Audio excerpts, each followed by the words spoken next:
Јас се надевам дека еден ден нашата држава ќе биде една таква држава во која младите се слушнати, имаат свој простор и се надевам дека младите на државата еден ден ќе гледаат како место во кое што би сакале да остарат, а не да заминат во западноевропските или прекуокеанските земји.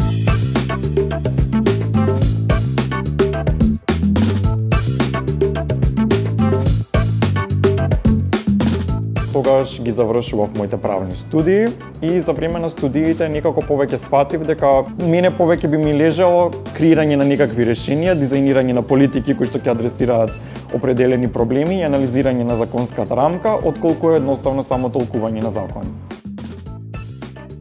За мене ЛИДМК стипендираната програма беше нешто скроз иновативно. Секој стипендист учествува во една ЛИДМК академија и при тоа започнува еден процес на планирање на мини проект за адресирање на некој општествен проблем што сам го има идентификувано во својата заедница. Секој стипендист на еден начин спроведува активности кои што сам ги има креирано, сам си одговорен за планирањето, за организирањето, за имплементирањето, сам правиш промоција на своите активности, сам се обидуваш да најдеш релевантни учесници, сам контактираш пред институциите. Тогаш доста беше актуелна бегалската криза и во тој момент имаше доста негативни содржини по медиумите за тоа како би влијаело во нашата држава.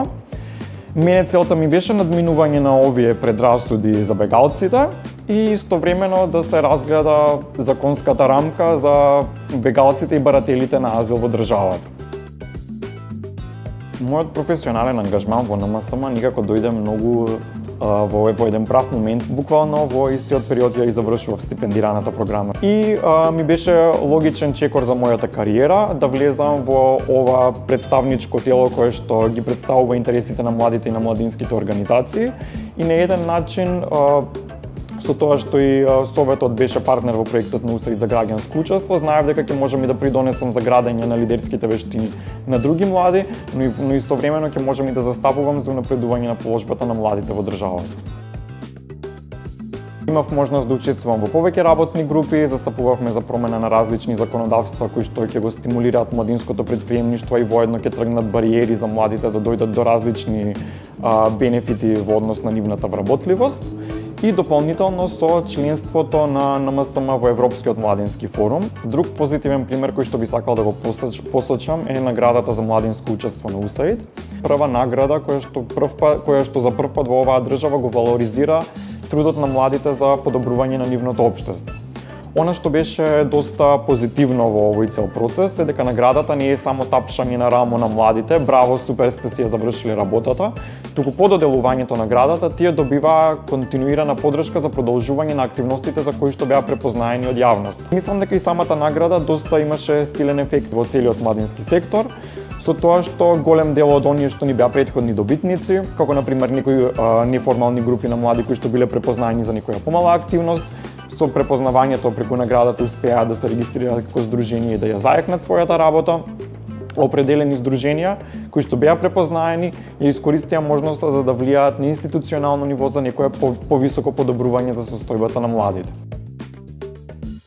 Например, јас можам лично да споделам дека благодарение на целиот овој процес мене ми се отворија голем број на можности, како што споделив претходно, застапување во различни процеси на европско ниво, но истовремено ја имав можност и да учествувам во некои попрестижни конференции и самити, како на пример самитот за демократија на председателот Бајден, каде што можев директно да зборувам со амбасадорката на Соединетите Американски држави во Обединетите нации за корупцијата и како младите можат да се вклучат и да бидат дел од разговорот за корупција.